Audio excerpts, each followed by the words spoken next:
Главные новости республики на ТНВ.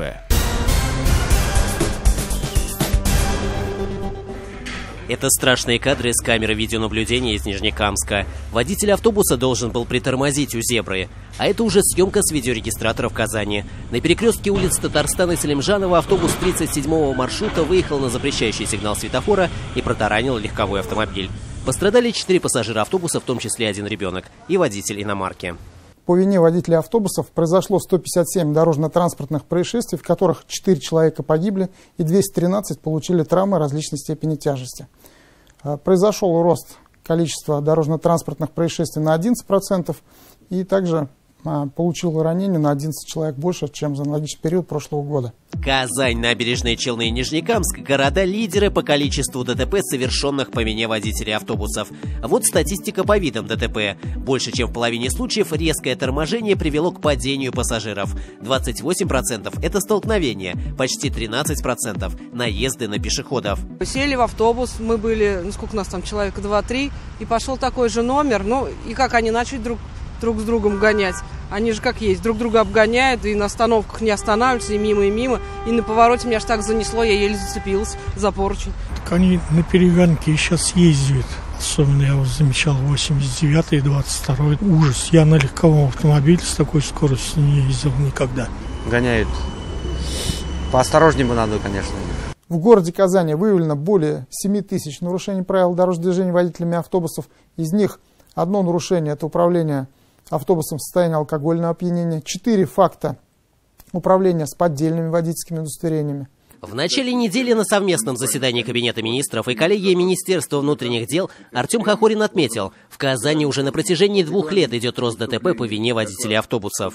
Год назад исполкому было дано поручение о проработке вопроса профилактики аварийности и исключения зависимости дохода водителей автобусов от выполнения плановых показателей. Однако с повестки дня он так и не снят. До сих пор доход водителей маршрутного транспорта продолжает складываться из количества выполненных рейсов и собранной за смену выручки. Это порождает пренебрежение водителями требований правил дорожного движения. Зарплата складывается из многих показателей. То есть, опять-таки, необходимо соблюдать правила дорожного движения. Если не соблюдаешь правила дорожного движения, то это считается нарушением и могут депримировать. Из чего складывается зарплата водителя, обсуждаем с Алексеем Савельевым. За рулем городского автобуса он уже 17 лет. В 4-м АТП он самый дисциплинированный водитель. За ним ни одного нарушения и штрафа. На его 47-м маршруте план такой – 54 билета за кругорейс. За день работы он должен сделать выручку в размере 7700 рублей. Констатирует, если водитель будет не зависеть от выручки, он будет работать спокойнее. Алексей называет и причину, почему коллеги нарушают правила. Бывают такие моменты, где-то ДТП, где-то что-то как-то, какая-то машина начинает опаздывать, но, возможно, здесь идет превышение. Только чисто это форс-мажорное обстоятельство, я думаю. Очень много дублирующих маршрутов, и все гонятся просто автобусы за выручкой. Ольга Савельева, жена Алексея, работает вместе с мужем, она кондуктор. Говорит, выручка зависит от разных показателей. В зависимости от погоды, от дня недели, получается. Большинство пассажиров, конечно, сейчас перешли на карточную оплату. За карточки нам оплачивают меньше, чем хотелось бы.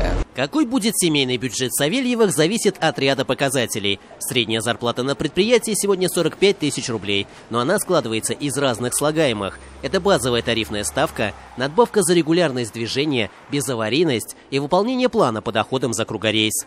Если мы не будем закладывать выручку водителю, то просто нам не на что будет жить.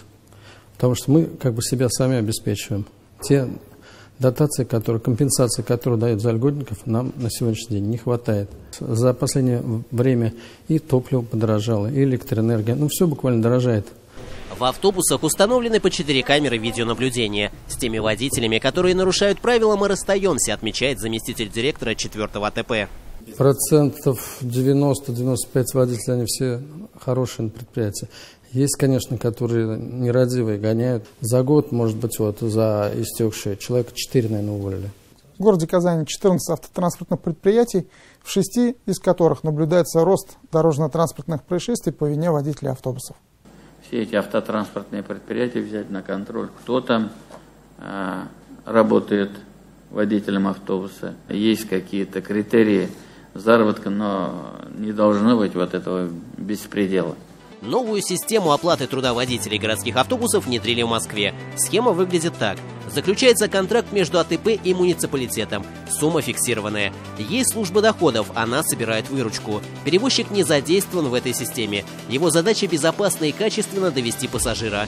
От службы дохода деньги поступают в бюджет, а уже из бюджета перевозчику, вне зависимости от того, был выполнен план или нет. Москва с ее бюджетом может себе это позволить, а регионы...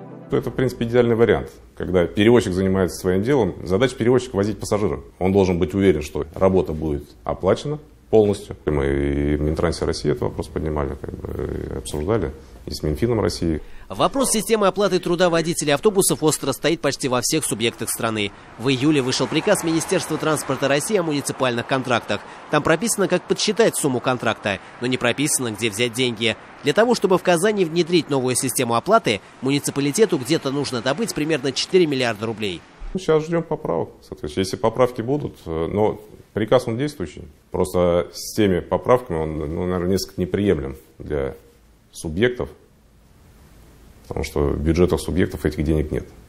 Появится ли в бюджете Казани и других городов строка выделения средств АТП по муниципальному контракту, станет ясно в начале следующего года. Правительство страны должно решить, будет ли поддержка регионов из федерального бюджета по этой программе. Сергей Земляков, Андрей Мохов, 7 дней.